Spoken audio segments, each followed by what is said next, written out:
Muy buenos días, amados hermanos. Abran sus Biblias, por favor, en Romanos capítulo 12, versículo 1 y 2. En esta mañana vamos a tomar como base ese texto para poder introducir el estudio bíblico que vamos a desarrollar. No vamos a estudiar Romanos, sino que vamos a comenzar a partir de hoy el estudio de una de las cartas finales del Nuevo Testamento, que es una de las cartas universales y es la carta de Santiago, o del apóstol Santiago, o del siervo Santiago. Entonces, a partir de hoy comenzamos con esa introducción a ese curso.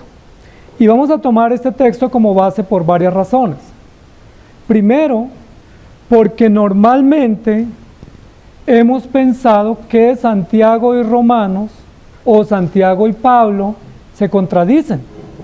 Algunos biblistas o estudiosos de las Escrituras han dicho que Santiago y Pablo eran como el agua y el aceite, que Pablo hablaba de una cosa y Santiago hablaba de otra. Entonces vamos a estudiar Santiago, pero vamos a tomar como punto de partida un texto de Romanos escrito por el apóstol Pablo, para afirmar que no puede ser que Pablo y Santiago fueran contrarios en cuanto a su postura bíblica o a su postura teológica. Y eso se ha dicho en razón de que algunos afirman que Pablo hablaba de la fe y Santiago de las obras. Y como que Pablo no hablaba de obras, dicen algunos, sino solo de la fe, y Santiago no hablaba de la fe, sino de las obras. Es error ese argumento, pero es como algunos lo presentan. Entonces, para nosotros armonizar y explicar que en realidad los dos escritores fueron inspirados por el Espíritu Santo, y que no hubo contradicción en ellos, sino más bien complementación, vamos a tomar este texto. Lo otro, porque el libro de Santiago ha sido un libro atacado a lo largo de la historia. Se cree que uno de los libros del Nuevo Testamento que más ha sido atacado por teólogos, por biblistas y por cristianos ha sido el libro de Santiago. Incluso uno de los reformadores llamó a la carta de Santiago una epístola de paja, es decir, una epístola que se quema, que no dura, que no tiene firmeza, sino que simplemente como que dura muy poco y no se mantiene. Incluso algunos han abogado para que el libro de Santiago no esté en el canon. Sin embargo, está en el canon y lo tenemos a disposición. Entonces, como ha habido ataques serios de muchos sectores de la fe y sectores del conocimiento y del magisterio de la iglesia, nosotros vamos a estudiar el libro de Santiago. Queremos saber si en realidad Santiago es una epístola de paja. ¿Ustedes qué dicen? ¿Será de paja? ¿Será que se nos quema y no nos sirve para mucho? ¿O será que no se ha logrado entender el mensaje, el propósito, el enfoque, el argumento del libro de Santiago?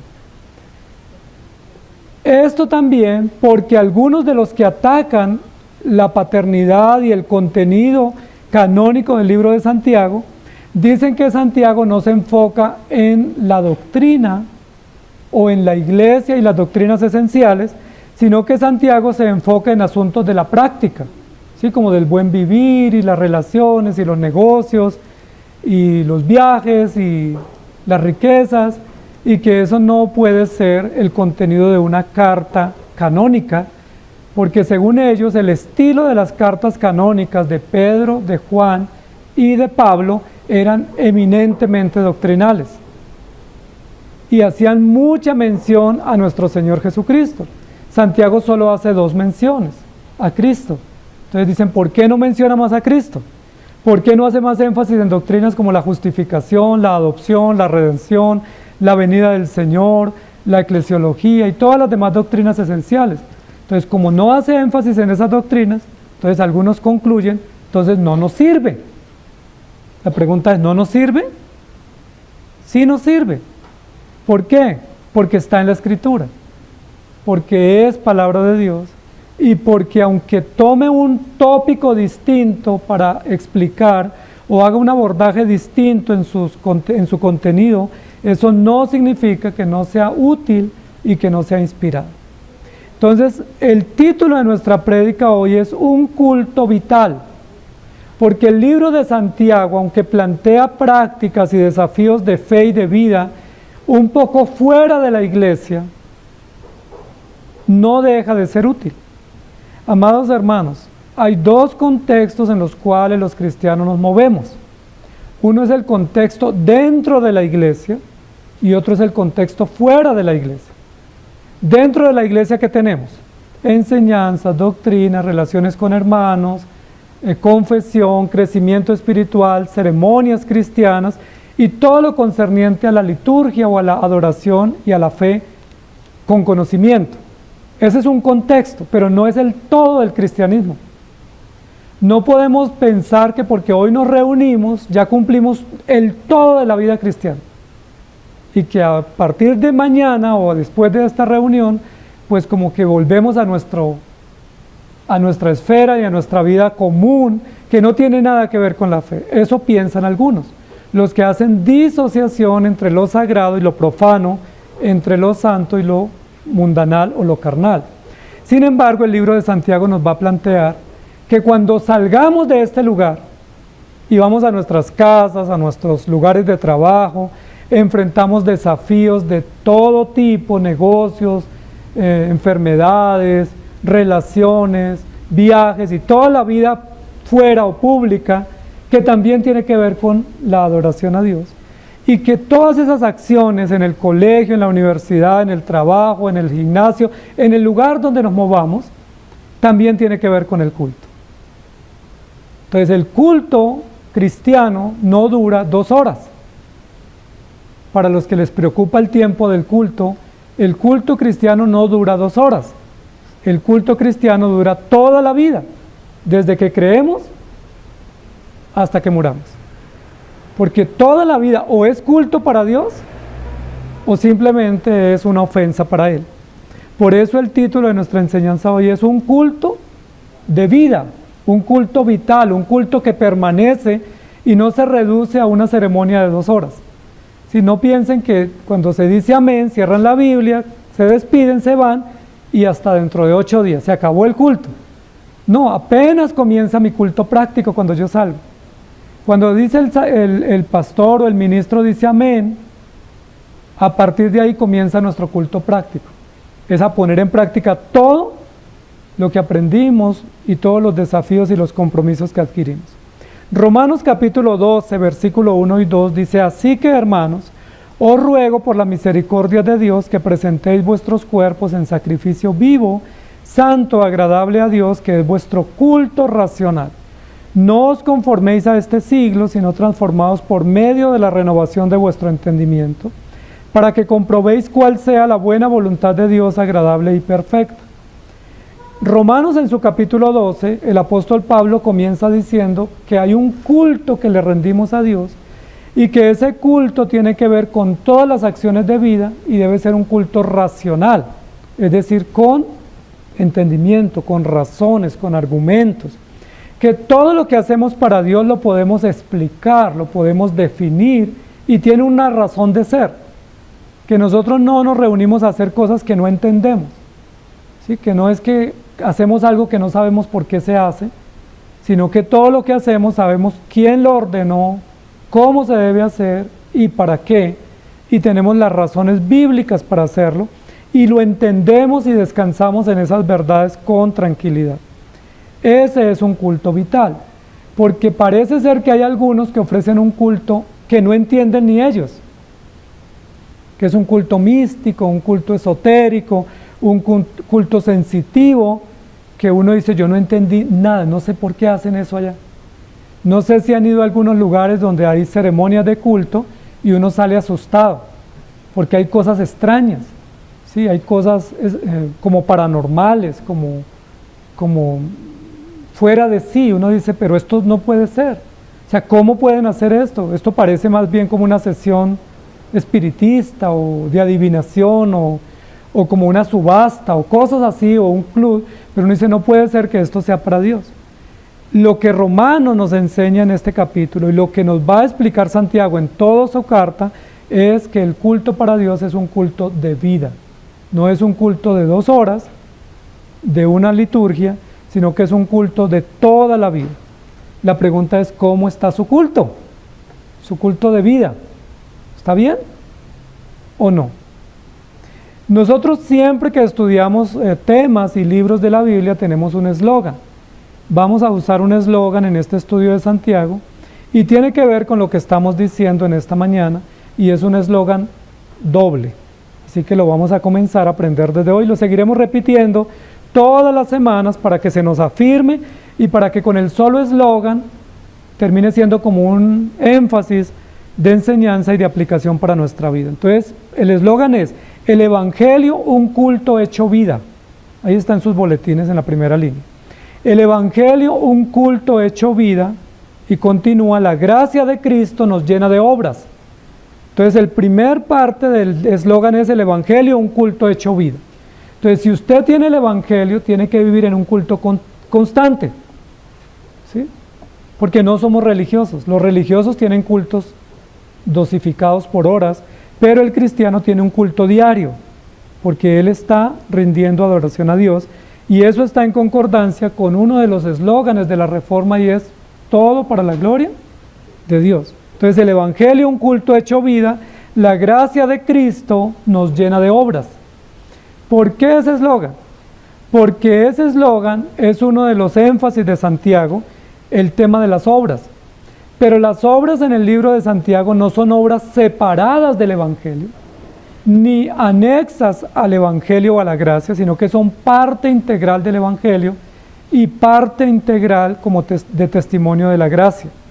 Es decir, si usted tiene la gracia de Dios, necesariamente tiene que estar lleno de obras. No puede ser que un cristiano diga: yo tengo la gracia de Dios, pero no tengo ninguna obra que mostrar. Porque si no tiene ninguna obra que mostrar, nos preguntaríamos: ¿realmente tiene la gracia de Dios? Porque si es estéril, o es improductivo, o es inerte en su trabajo, o en su vida virtuosa o moral, pues nosotros dudaríamos mucho. Y ese es uno de los planteamientos que va a hacer el libro de Santiago en su desarrollo. Si tú tienes fe, muéstramelo, pero por tus obras. Es decir, si tienes fe, no me lo expliques, demuéstramelo. Y a través de sus obras yo puedo saber si usted tiene fe. Entonces, la vida cristiana no descarta las obras, como algunos han querido pensar que la salvación es solo por gracia y no se demandan obras del cristiano. Y la salvación es por la obra de Cristo, pero se nos demandan muchas obras. Las obras que Cristo ha preparado de antemano para que andemos por ellas. Entonces, si no obramos, hay un gran interrogante. ¿Usted tiene fe? Si usted dice que tiene fe, tiene que tener obras. Es decir, si usted le preguntan, ¿tiene fe? Primero mire si tiene obras, porque son las obras las que dan el testimonio de la fe que usted profesa.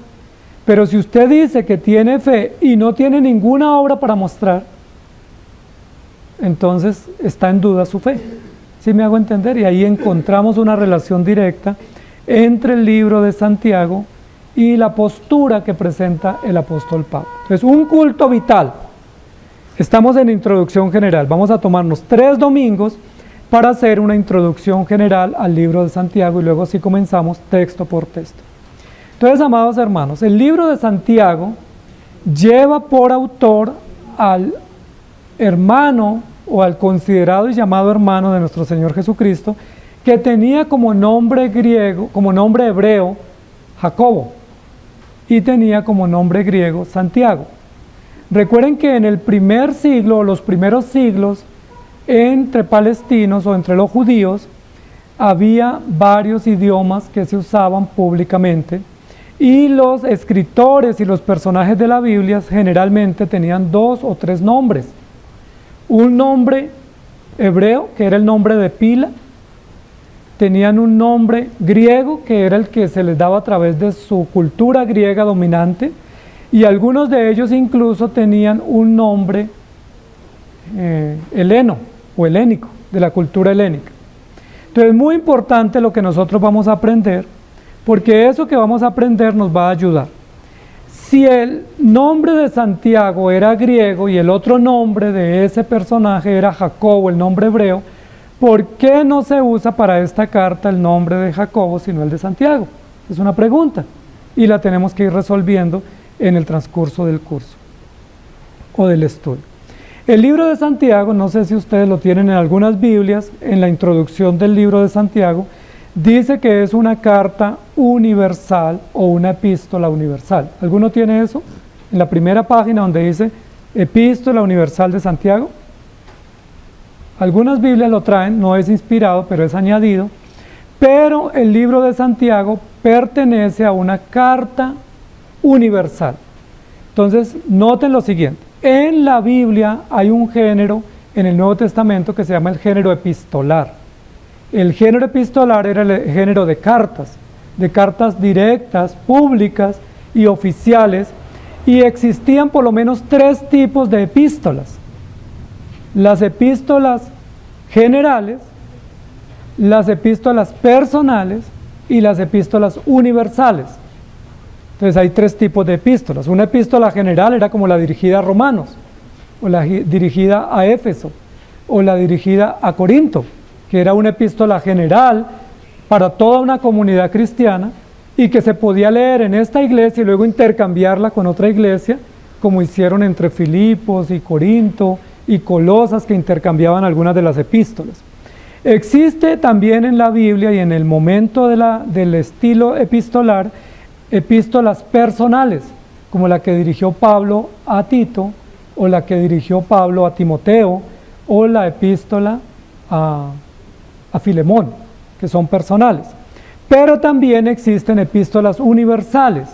Las epístolas universales son las que no tenían un destinatario específico, sino que eran como un mensaje público, como una especie de edicto o discurso o homilía pública para que lo leyera y lo recibiera cualquiera que lo escuchara y lo atendiera. No tenía un destinatario directo, y dentro de ese tipo de epístolas califica Santiago.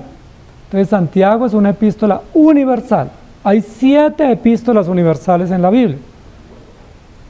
Santiago, primera, segunda y de Pedro, primera, segunda y tercera de Juan, y Judas. Son las epístolas universales, es decir, no tienen un destinatario directo.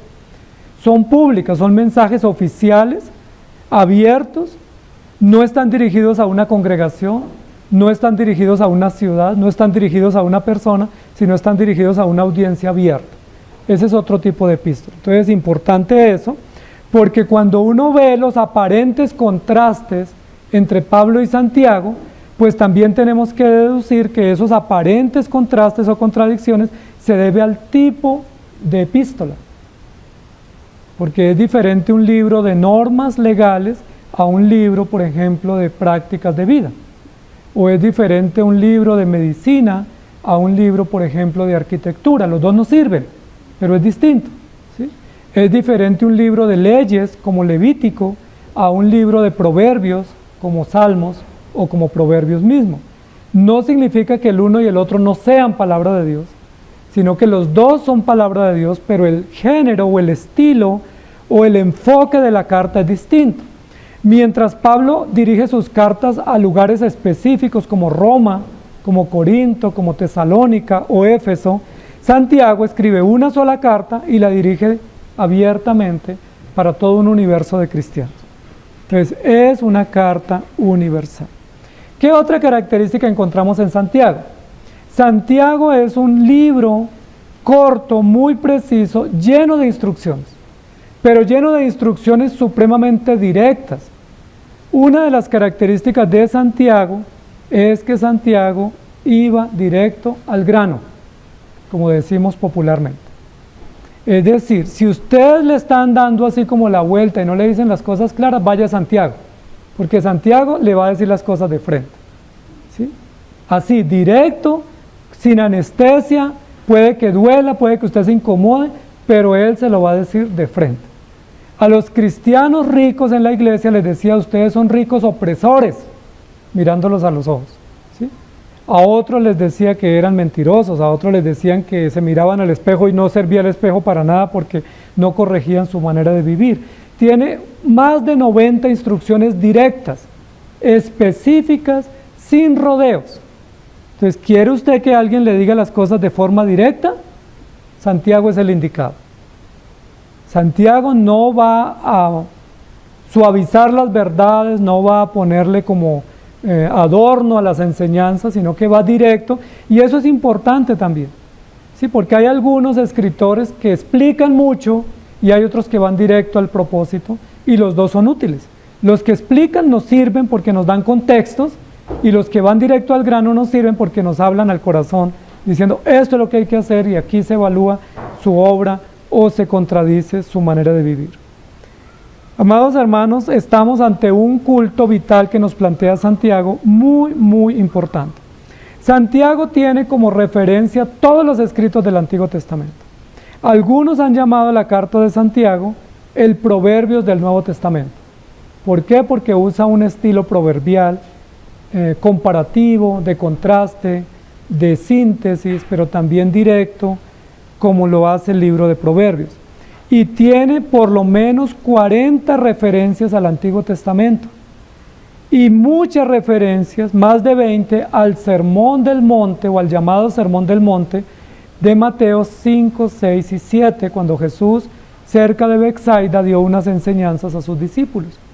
Entonces, Santiago, ¿de dónde se retroalimenta para poder hacer su escrito? Del Antiguo Testamento, especialmente de Proverbios, y de las enseñanzas de Jesús, especialmente de la enseñanza del Sermón del Monte. Esa referenciación o esa dependencia que tiene Santiago de esos escritos canónicos y de esas enseñanzas de Jesús, pues nos ayudan a entender que tiene validez su escrito, porque Santiago no pretendió escribir nada nuevo. ¿Sí? Como yo voy a enseñarles algo distinto, lo cual pondríamos en duda. Si un predicador hoy en día, o un maestro, abre su clase o su enseñanza o su discurso diciendo, les voy a enseñar algo nuevo, inmediatamente preocúpense, asústense, porque si les va a enseñar algo nuevo no es bíblico, porque no hay nada nuevo bajo el sol y porque todo lo que Dios tenía que decirnos ya no lo dejó por escrito. Lo que puede hacer un predicador correctamente es tomar las escrituras y decir, yo quiero que estudiemos este tema o este pasaje o esta enseñanza y que nos guiemos por las escrituras. Eso hizo Santiago. Si Santiago hubiera tenido la pretensión de enseñar algo nuevo, pues no se hubiera apoyado en los proverbios de Salomón, no se hubiera apoyado en los escritos de la ley de la Torá, ni se hubiera apoyado en las enseñanzas de Jesucristo. Dicen los que saben que el libro de Santiago es uno de los libros más instructivos del Nuevo Testamento. Es decir, que nos da instrucciones específicas, claras, directas y prácticas para nuestro vivir. Es muy probable que todas esas razones hagan que muchos desprecien a Santiago. ¿Sí? Porque ¿a quién le gusta que le digan las cosas directas? ¿Sí? ¿A quién le gusta que le digan sus errores de forma directa? Como, esto hay que hacerlo, esto lo hiciste mal, no seas hipócrita, no seas opresor, no seas mentiroso. O sea, ¿a algunos les gusta? No nos gusta, ¿cierto? Nos incomodamos inmediatamente, porque nos gusta es que nos adornen las enseñanzas y nos digan tú eres valioso, tú eres bueno, te queremos, te honramos, te apreciamos, tú eres lo mejor. Y a esos lugares nos gusta ir, pero cuando nos dicen las cosas de frente, inmediatamente reaccionamos como con molestia, y es probable que esa sea una razón por la cual muchos dicen Santiago no debiera estar en el canon. Sin embargo está, y como está, es palabra de Dios y debemos recibirla. Gálatas 2:9, vamos a mirar algunos textos de apoyo. Y reconociendo la gracia que me había sido dada, Jacobo, Cefas y Juan, que eran considerados como columnas, nos dieron a mí y a Bernabé la diestra en señal de compañerismo, para que nosotros fuésemos a los gentiles y ellos a la circuncisión. Noten este tema porque esto es importante a nivel también de ubicación geográfica y de distribución de la labor misionera. Cuando los discípulos estuvieron en su auge de la predicación, en el primer siglo de esta era, hubo dos poblaciones que ellos debían atender en la predicación. Una era la población judía y otra era la población gentil o griega o grecorromana, que debía ser atendida. Los discípulos que eran nacionalistas, que eran patriotas, vieron mucha dificultad en dedicarse a predicar a los gentiles. Lo hubieran podido hacer, pero ellos eran muy nacionalistas, su contexto cultural y su arraigo nacional pues les hacía ser muy patriotas, y eso generaba como una barrera natural entre ellos y los gentiles. Por esa razón hubo un concilio, y en ese concilio o en esos acuerdos decidieron de manera didáctica, de manera programática adecuada, que se formaran dos grupos. Un grupo de discípulos que atendiera la predicación a los judíos y a los judíos y hebreos, y otro grupo de creyentes que atendiera la predicación a los gentiles. Y eso no es malo, ¿sí? Si usted tiene más habilidades o más capacidades o más facilidades para una función, pues lo puede realizar, y el que tiene más don o talento o facilidad, pues dedica otra o hace otra.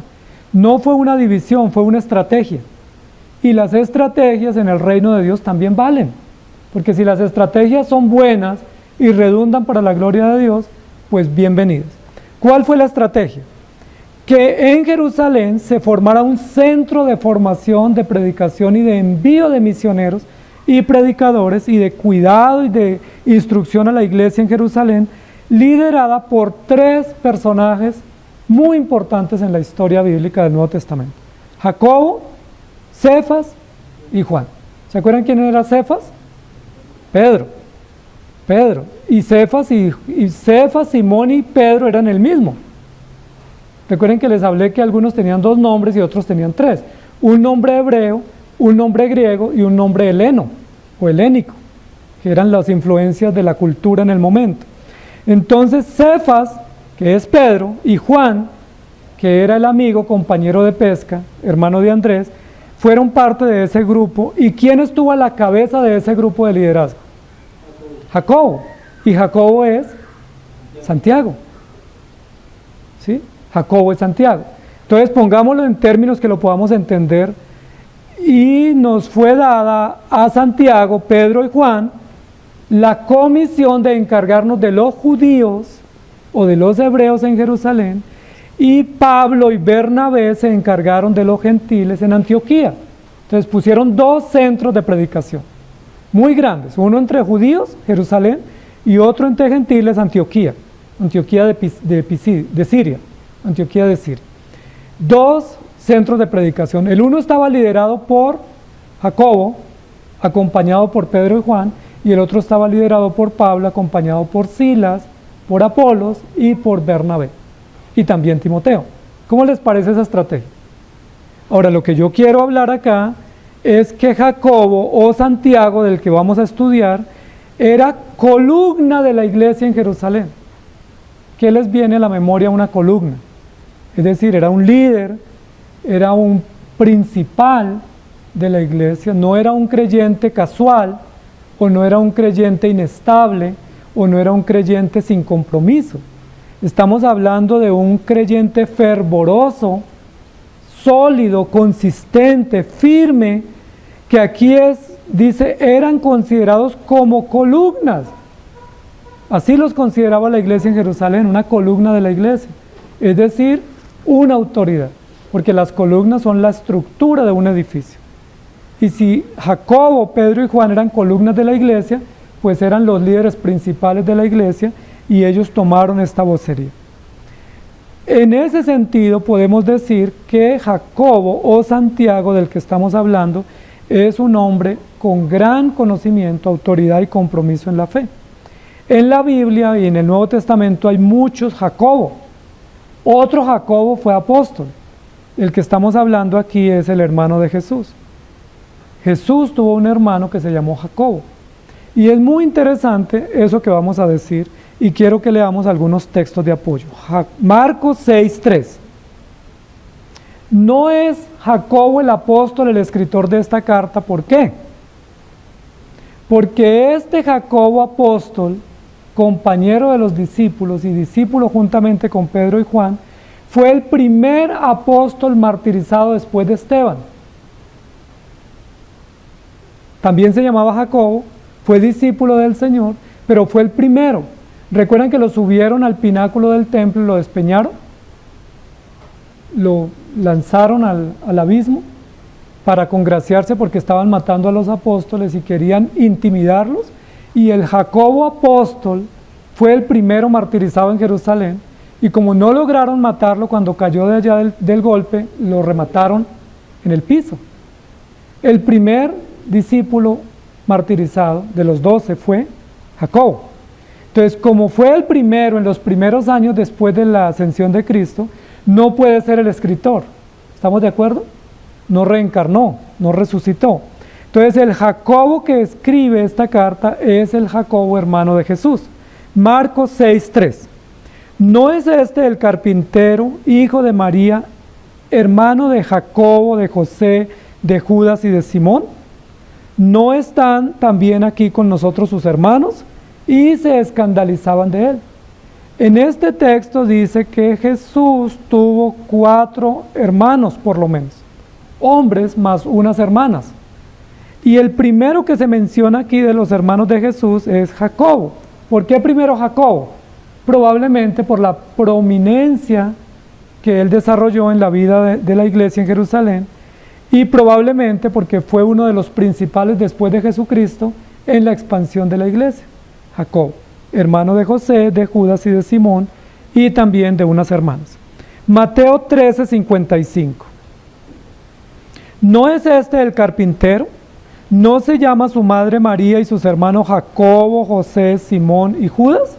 Vuelve y se usa el mismo orden, tanto Mateo como Marcos.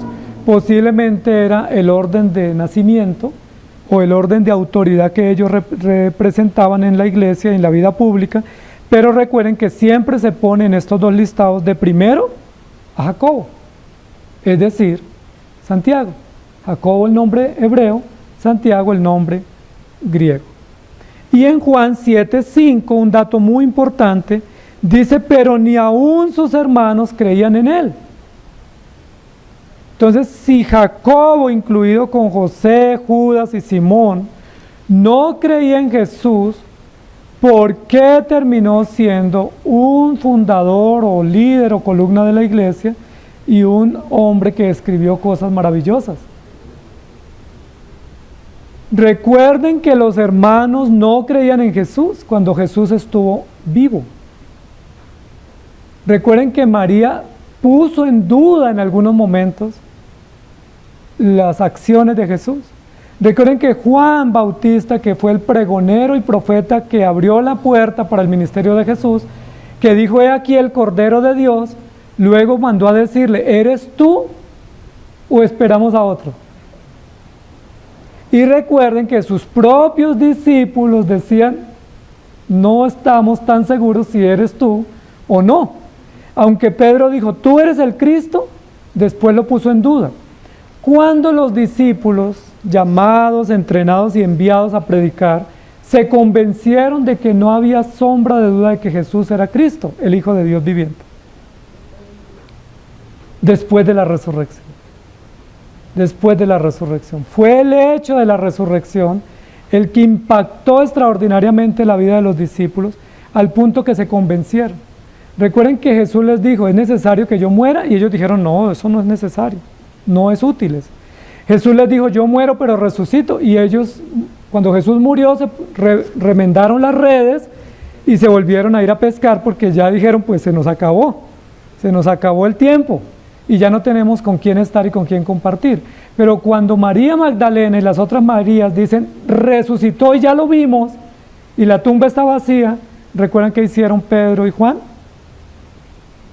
Y después los otros apóstoles, Pedro y Juan fueron a la tumba y luego Jesús se les apareció, y recuerden que Tomás dijo, hasta no ver, hasta no meter la mano y tocar y convencerme, pero eso lo dijo Tomás, pero también todos estaban de acuerdo. Pues dicen que está por ahí visitando gente, pero yo quiero tocarlo, yo quiero comprobarlo. Y cuando Jesús se arrimó, le dijo, Tomás, mete la mano, no seas incrédulo sino creyente. Dice, todos creyeron en él, es decir, todos estaban dudando. Entonces, así como los discípulos se convencieron, recuerden que antes, en el día de la muerte, todos se escondieron y huyeron.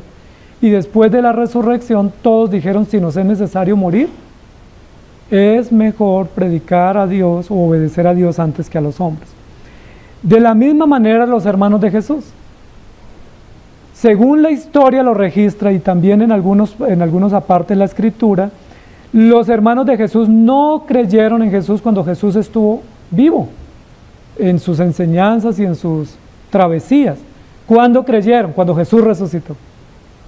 No creyeron cuando murió, creyeron cuando Jesús resucitó. Entre ellos está Jacobo. Miren lo que dice 1 Corintios 15:7. Después apareció a Jacobo y después a todos los apóstoles. ¿Por qué Jesús se aparece de manera personal a Jacobo, su propio hermano? Porque no creían. Y porque quería darles evidencias y era el momento de la conversión de ellos a la fe cristiana, porque Jacobo iba luego a constituirse en un gran pilar de la iglesia en Jerusalén y de la iglesia del Nuevo Testamento. Hechos capítulo 12, 17. Pero él, haciéndoles con la mano señal de que callasen, les contó cómo el Señor le había sacado de la cárcel y dijo: haced saber esto a Jacobo y a los hermanos. Y salió y se fue a otro lugar. Estamos hablando de Pablo y Pedro y Juan. Háganle saber esto a Jacobo y a sus hermanos. ¿Por qué era tan importante que Jacobo y sus hermanos se enteraran de los hechos portentosos que Dios estaba haciendo con los apóstoles y con la iglesia en el primer siglo? Porque era necesario que ellos tuvieran evidencias para su fe naciente y para su llamado que estaban desarrollando. Entonces Jacobo, hermano de Jesús, no creyó en Jesús en vida, creyó después de la resurrección cuando Jesús se le aparece, y luego termina siendo uno de los pilares de la iglesia en Jerusalén, que toma decisiones como crear un equipo de predicación en Antioquía específicamente para gentiles y los apóstoles judíos quedarse en Jerusalén. En Hechos 21, 18 dice: y al día siguiente Pablo entró con nosotros a ver a Jacobo y se hallaban reunidos todos los ancianos. Entonces Jacobo no solamente era creyente, Jacobo fue una autoridad o columna de la iglesia en Jerusalén, pero también Jacobo fue un pastor en la iglesia en Jerusalén por más de 30 años.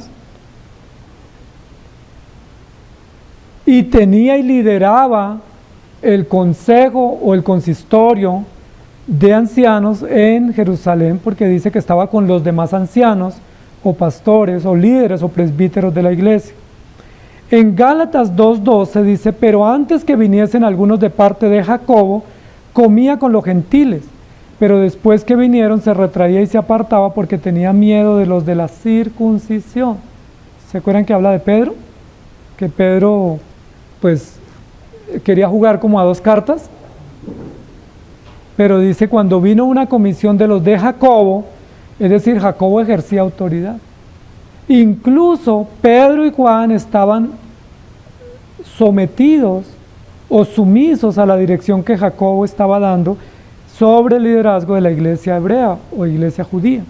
¿Por qué? Quizás porque Jacobo pues es el creyente más nuevo de todo el grupo, y porque Jacobo, siendo hermano de Jesús, pues inspiraba para los demás discípulos una especie de continuidad del llamado y del encargo que Jesús había hecho. Gálatas 1:19. Pero no vi a ningún otro de los apóstoles, sino a Jacobo, el hermano del Señor. Jacobo, el hermano del Señor. ¿Hay dudas? No hay dudas. El primer Jacobo, martirizado. El Jacobo que se convierte posteriormente, sigue al frente de la iglesia y permanece. Hechos 15, 13 al 21. Y cuando ellos callaron, ¿se acuerda que había un alboroto y una discusión no pequeña? Jacobo respondió diciendo, mira, acá hay un discurso más de Santiago, en Hechos capítulo 15, en el concilio de Jerusalén, que es el primer concilio que la Biblia registra de la iglesia después de Jesucristo. Miren el discurso que dijo Santiago: varones hermanos, oídme. Simón, que es Pedro y que es Cefas, ha contado cómo Dios visitó por primera vez a los gentiles. ¿Se acuerdan en qué hecho? Hechos 10, la visita a Cornelio y la conversión de Cornelio, para tomar de ellos pueblo para su nombre. Y con esto concuerdan las palabras de los profetas como está escrito. Después de esto volveré y reedificaré el tabernáculo de David que está caído, y repararé sus ruinas y lo volveré a levantar para que el resto de los hombres busque al Señor y todos los gentiles sobre los cuales es invocado mi nombre. Dice el Señor que hace conocer todo esto desde tiempos antiguos, por lo cual yo juzgo que no se inquiete a los gentiles que se convierten a Dios, sino que se les escriba que se aparten de las contaminaciones de los ídolos, de fornicación, de ahogado y de sangre, porque Moisés desde tiempos antiguos tiene en cada ciudad quien lo predique en las sinagogas, donde es leído cada día de reposo. Miren que Santiago terminó siendo de todo el grupo de los apóstoles el más sensato. Porque recuerden que cuando los gentiles se comenzaron a convertir, primero los judíos, discípulos, dijeron, no puede ser, porque el evangelio es solo para los judíos. Entonces, ¿ustedes se convirtieron? No los aceptamos en el grupo. Recuerden que rechazaron a Pablo, o Saulo en ese momento, rechazaron a Cornelio y rechazaron a otros judíos conversos, o gentiles conversos, entre ellos Timoteo. ¿Por qué decían que no podían ser? Porque ellos decían es que la salvación es exclusiva de judíos. El Salvador es judío, nació en territorio judío, venía anunciado por las promesas y los escritos hebreos antiguos. Entonces, ¿la salvación para los gentiles? No. Y eso lo decía Pedro también. Recuerde que Pedro rehusó ir donde Cornelio. ¿Se acuerdan cuando le mandaron unos mensajeros y le dijeron, Cornelio te espera con un grupo de personas para que vayas y les pongas el evangelio? ¿Se acuerdan que Pedro tuvo una lucha? ¿Y cómo fue? Porque el Espíritu Santo a través de un sueño le dijo que tenía que ir. Y Pedro fue a regañadientes porque no podía aceptar que el Espíritu Santo se derramara sobre los gentiles. ¿Se acuerdan? Jacobo aquí dice, hagan silencio que yo tengo la palabra. Y la discusión aquí no es si usted es judío o es gentil, y si usted es gentil y recibe el Espíritu Santo, no hay discusión, eso es verídico, eso es veraz, eso se acepta.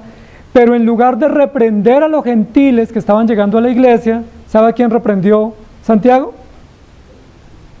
A los judíos. Interesante, porque los discípulos, Pedro, Juan y otros, estaban esperando hacer un frente común para atacar a los gentiles. Ok, ¿quieren ser de los nuestros? Entonces mire el pliego de necesidad, de peticiones o de requisitos que deben cumplir si quieren ser de los nuestros. Jacobo se levanta y dice, no señores, no los molesten, no los inquieten. No los inquieten, déjenlos tranquilos, tienen la fe, tienen al Espíritu Santo, no los inquieten. Y retoma lo que dijo el profeta, que era profeta, rey David, y retoma lo que dijo Moisés en la ley que Dios le dio. Interesante porque hace una interpretación adecuada de los escritos davídicos y una interpretación adecuada de la ley de Moisés, de la antigüedad, diciendo es que desde la época de Moisés, que hacía muchos años, se dijo que iba a haber creyentes en todos los lugares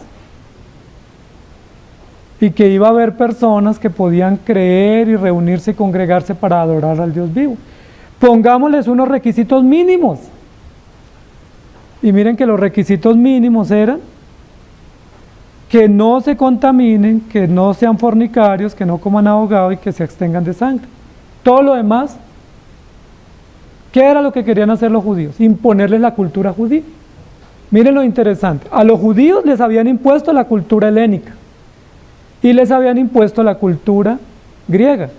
Entonces, ahora que tenemos la oportunidad, entonces impongamos la nuestra. Así hacemos nosotros, ¿cierto? A veces queremos que una persona se convierta, pero se convierte y haga lo que yo le diga y vaya donde yo le diga, cuando realmente es diferente porque Dios obra en cada corazón y lo importante es que cada uno entienda el Evangelio. Entonces, amados hermanos, un culto vital está representado no solamente por los escritos de Santiago, sino también por la actitud de Santiago. Este discurso de Hechos 15 nos muestra el talante sensato de Jacobo. Jacobo pudo haber dicho, yo soy hermano de Jesús, soy el moderador del consistorio en Jerusalén, soy el moderador del primer concilio en Jerusalén, lo que yo diga se cumple, no vamos a aceptar gentiles en la iglesia. Lo hubieran aplaudido los apóstoles. O listo, los vamos a aceptar, pero ustedes son cristianos de segunda categoría. O los aceptamos, pero tienen que cumplir 1000 requisitos, y hasta que no los cumplan no podrán ser aceptados en primera clase. Jacobo pudo haberlo hecho, porque recuerde que uno de los pioneros incluso de ese pensamiento era Pedro y Juan y los demás apóstoles. Pero Jacobo, en concordancia a su fe y en concordancia a su relación directa como hermano de Jesús, se levanta y dice: el hombre que busque a Dios, no lo estorben. ¿Se acuerdan que fueron los apóstoles los que le dijeron a Jesús: por ahí hay otros echando demonios en tu nombre, ¿quiere que oremos para que caiga fuego del cielo y los consuma? ¿Se acuerdan? Y recuerda que Jesús les dijo, déjenlos que prediquen, sea por lo que sea, déjenlo, que mi nombre sea anunciado. Interesante, porque a veces uno quisiera que cayera fuego y consumiera a los que tienen doctrinas distintas, y a veces pudiéramos pensar que la doctrina que nosotros tenemos es mejor que la de otros, y que nosotros somos como de una clase superior porque tenemos una ortodoxia más selecta, y probablemente tenemos mejor ortodoxia. El problema es si tenemos mejores prácticas, que podemos tener mejor ortodoxia, pero peores prácticas. Y recuerden que la piedad tiene que estar acompañada de contentamiento, es decir, de práctica. El libro de Santiago es extraordinario para ayudar a depurar lo que hay en nuestro corazón. Recuerden que el libro de Santiago nos va a decir cuál es la religión verdadera. Y uno diría, pues la presbiteriana. Dice, no, la religión verdadera es donde hay justicia, hay amor, hay humildad, hay sencillez y hay misericordia. Esa es la religión verdadera. No tiene nombre, no tiene logo, no está registrada en el ministerio. La religión verdadera es un corazón entregado a servir a Dios con fe, pero que se muestra esa fe a través de obras de misericordia, justicia, servicio y ayuda al necesitado. Y eso ahí descabezó a todos los fariseos que estaban en la sinagoga. Porque todos los fariseos pensaban que la religión verdadera era la de su grupo sectario, como suele pasar, ¿cierto? Uno dice, no, pues ¿quién tiene mejor doctrina que la nuestra? Pero podemos tener doctrina, pero no tener obras, y Santiago va a recalcar eso. Si usted tiene doctrina, muéstremelo con sus obras. Si su doctrina es mejor que la de otros, amén, pero ¿cómo se diferencia? Pues tiene que diferenciarse con obras, o si no es una religión muerta. Santiago es extraordinario para poner el dedo en la llaga y para poner el dedo en la conciencia donde nos duele y donde a veces no llega nadie, sino solamente el Evangelio a través de un hábil predicador como Santiago, ¿sí? Que nos pone y nos estremece, porque uno dice, ¿cómo se enteró el Espíritu Santo que yo tenía esa necesidad o tenía ese pensamiento? ¿Recuerdan cuando Judas dijo, pero por qué hacen ese desperdicio? Este jarro de perfume fino de nardo se hubiera podido aprovechar para darle mercados a los pobres. ¿Cuántos bonos, cuántos subsidios hubiéramos podido dar? ¿Cuántas ayudas, cuántas becas hubiéramos podido dar con este dinero desperdiciado? No, eso no tiene sentido.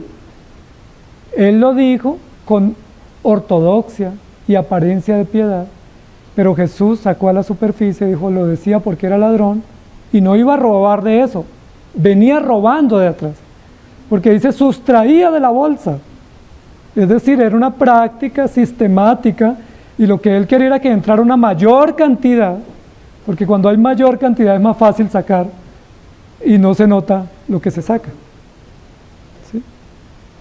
Jesús llega a la conciencia, ¿sí? Porque Jesús devela lo que nadie más puede develar, y nos estremece porque, como dice en Hebreos, la palabra llega al corazón.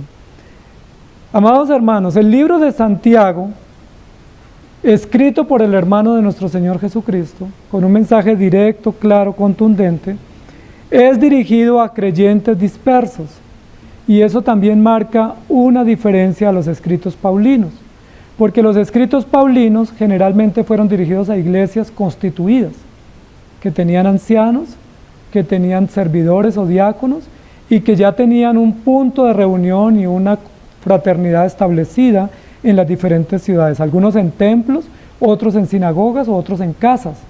Pero el libro de Santiago es dirigido a una comunidad dispersa.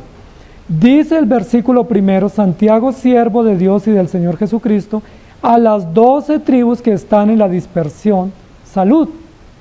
Es muy importante, y solo lo vamos a mencionar hoy, que uno de los fenómenos o realidades sociales complejas a las cuales Santiago se dirige y aborda su mensaje es hacia personas en exilio, ¿sí? Personas exiliadas por muchas razones.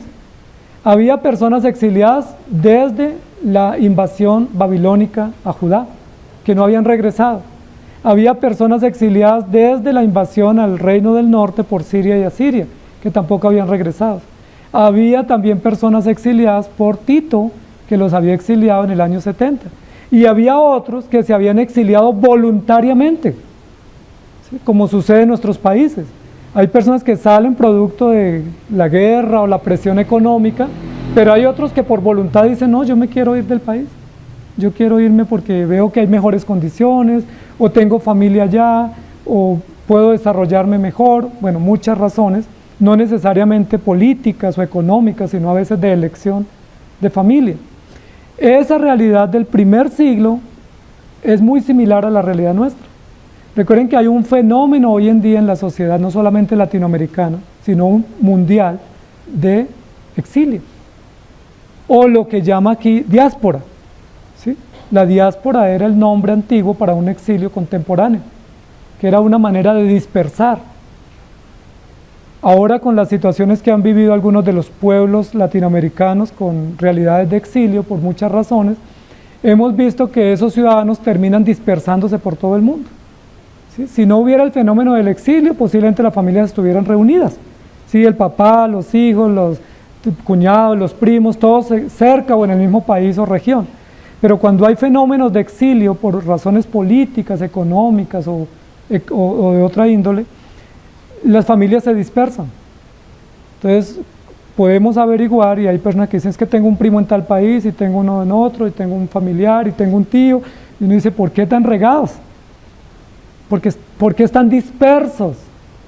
Porque ha vivido nuestra familia, o nuestro país, o nuestra región, una diáspora, es decir, una dispersión.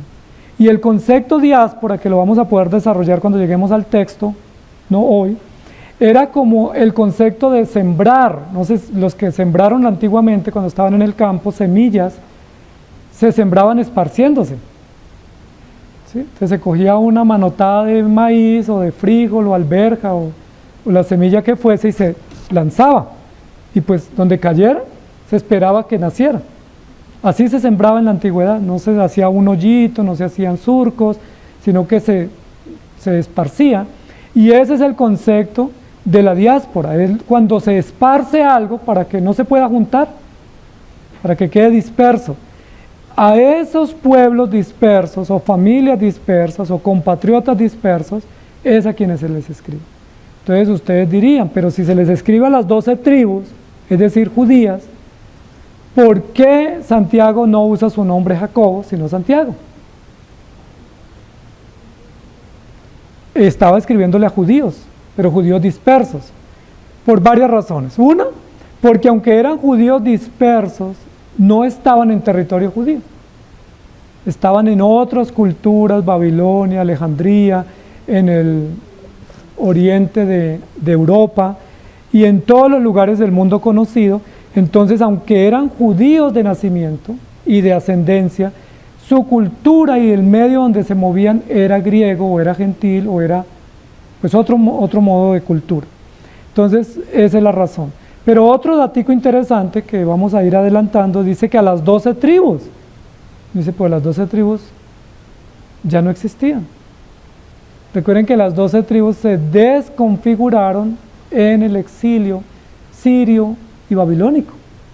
Recuerden que cuando regresaron los judíos del exilio, más o menos 450 a.C., con Zorobabel, Esdras y Nehemías, solo una tribu o dos tribus pudieron demostrar su linaje, que fue la tribu de Leví y la tribu de Judá.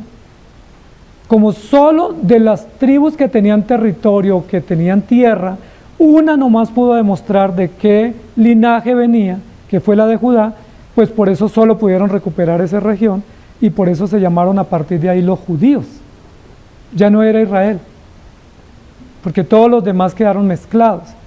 Si eso sucedió 450 años antes de Cristo, ¿por qué ahora Santiago dirige una carta a las 12 tribus? Es una contradicción, ya no existían, ¿sí? Pero es interesante, ¿cierto? Es interesante esa mención, porque de una u otra manera está dirigiendo su mensaje a todos los judíos en las condiciones que estuvieran y valorizando la cultura antigua y su arraigo antiguo y su concepto nacionalista antiguo, que ya no existía, porque estaban totalmente desmembrados y dispersos. Vamos a leer algunos versículos solamente de apoyo para nosotros seguir desarrollando nuestro estudio. Pero permítame decirles, amados hermanos, que el libro de Santiago, que estamos introduciendo hoy, todavía no estamos en desarrollo formal del libro, solo introducción, tiene como propósito trabajar el tema de la integridad. Subrayen eso por ahí en algún lugar, o en su mente, en su conciencia. La integridad. ¿Saben qué significa la integridad? Integridad pudiera entenderse como la totalidad, o la armonía total, o lo completo, lo que no le falta nada. ¿Sí? Cuando algo es íntegro, está completo. ¿Sí? Por ejemplo, si a usted le deben un dinero y se lo devuelven, usted lo cuenta bien, y usted que dice está completo, es decir, está íntegro. O recibí el dinero a integridad, es decir, en su totalidad. Todo, no perdió nada. O si usted se va de viaje y viene a revisar su casa, cuando llega usted revisa a ver si encuentra lo que dejó. Y uno va a los principales lugares de la casa y uno dice, no, está íntegro todo. ¿Sí lo han dicho alguna vez? Es decir, está completo, no falta nada, todo está íntegro. Es decir, nada se dañó, nada se perdió, nada falta. La integridad tiene que ver con la totalidad, o lo completo, o lo pleno, o lo absoluto. Y a eso le apunta Santiago. Santiago va a ayudarnos a entender que la doctrina es importante,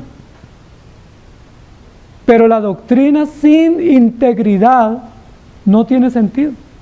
Los fariseos posiblemente en la época de Jesús eran los que mejor doctrina tenían. ¿Se acuerdan? Eran amplios conocedores de la ley de Moisés. Eran meticulosos, detallistas, incluso obsesivos, incluso canzones, poniendo el dedo, hay que hacer esto, lávese las manos, la vestidura es más larga, el fleco es más ancho, hay que llegar más temprano, hay que hacer oraciones, una cantidad de cosas que no eran malas en sí, que eran parte de la ley, pero ellos olvidaron, se quedaron en la ley, en la norma, en el principio, pero se les olvidó algo. ¿Recuerdan que se les olvidó? Ahora, fue intencional el olvido, no fue un olvido ignorante, fue un olvido intencional. Olvidaron la misericordia. ¿Recuerdan que dice la Biblia que como pretexto le robaban las casas a las viudas y como pretexto, es decir, eran conscientes, hacían largas oraciones? Es decir, le robo la casa a una viuda y llego temprano al culto. Así de sencillo. O sea, no pago mi deuda y vengo temprano a levantar mis manos y decir que vivo para la gloria de Dios. ¿Eso es integridad? Eso es falsedad. Falsedad con buenos principios, pero malas prácticas. Y Santiago va a poner el dedo donde duele. Porque a nosotros sí que nos duele cuando nos dicen tú eres un fariseo, tú eres un traicionero, tú eres falso, tú eres mentiroso. Y uno dice, a ver, ¿pero por qué? Es que la Biblia lo dice. ¿Sí? Si nosotros prometemos y no cumplimos, ¿cómo se llama eso? Mentira, falsedad. Si nosotros hacemos comentarios o señalamientos o cuestionamientos, ¿cómo se llama eso? Calumnia, chisme, mentira, engaño. Si nosotros debiendo vivir para Dios vivimos para el mundo, ¿cómo se llama eso? Es blasfemia, hipocresía. Es decir, ¿somos hipócritas? ¿Somos falsos? ¿Somos mentirosos? O sea, venir aquí a sacar pecho y decir que somos como santos, que están 10 metros arriba del piso o están en la estratosfera, pues es como a lo que Santiago le apunta. Santiago dice, ustedes vienen a la sinagoga, pero vienen con sus manos manchadas de sangre y vienen con sus dineros producto de la corrupción. Pero venían a entregar largas sumas de dinero. Entonces, ¿qué es mejor? Que usted ofrende poco o no ofrende si no tiene, a que ofrende mucho, pero sea producto de extorsión, o de malos habidos, o de malos negocios. O sea, ¿qué tiene más sentido? ¿Que usted haga misericordia o que usted tenga apariencia?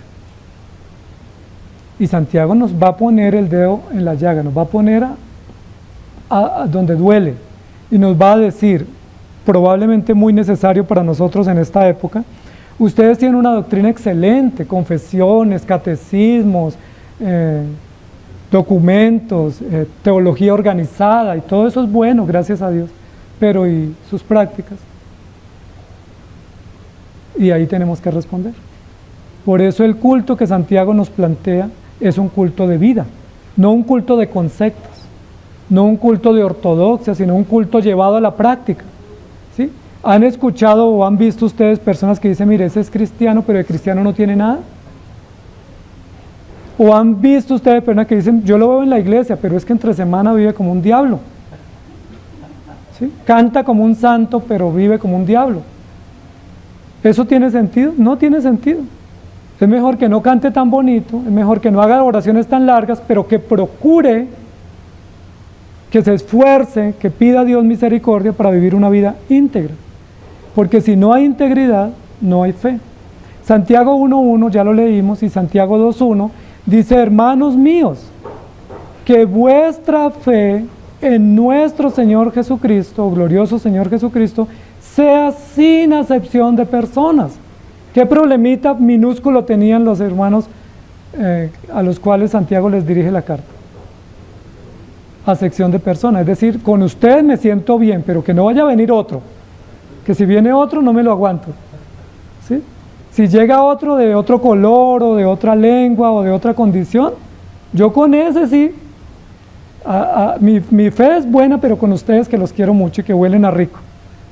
Pero si se me arrima otro de mal aspecto, o que yo considero impúdico, con él no. Y Santiago dice, no, si ustedes tienen fe en el Señor Jesucristo, es sin acepción de personas. Yo le pregunto, ¿ese problemita no lo tenemos hoy?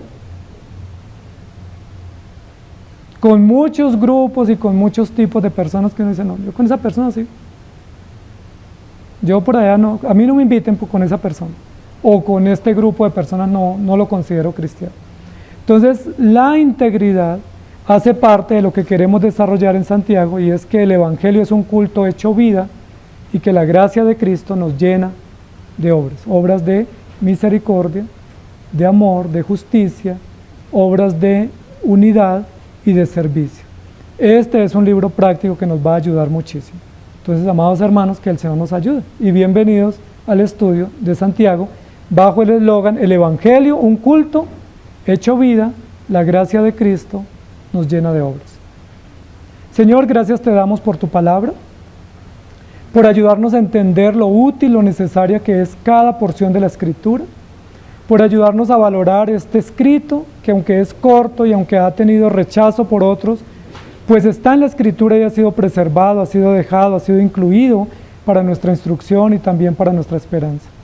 Gracias porque nos encantan los documentos doctrinales, pero nos deben encantar también los documentos instructivos. Nos deben encantar aquellos documentos y predicadores que hablan a la conciencia y que nos llegan directo donde nosotros estamos fallando. Es muy probable que no tengamos notables fallas a nivel doctrinal, pero lo cierto es que sí tenemos notables fallas a nivel práctico, a nivel de llevar a la práctica la instrucción.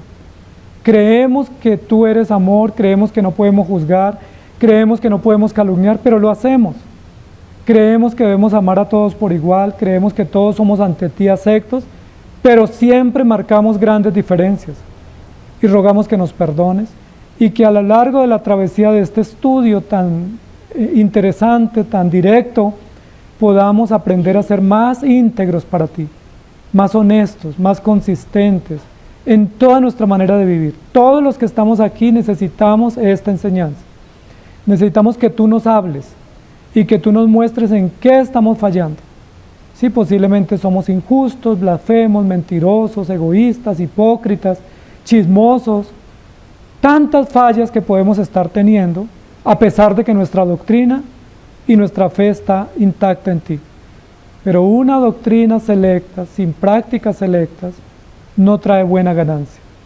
Perdónanos y ayúdanos, te lo suplicamos, y dispón nuestro corazón para esta aventura maravillosa durante los meses y tiempo que tengamos para desarrollar esta carta.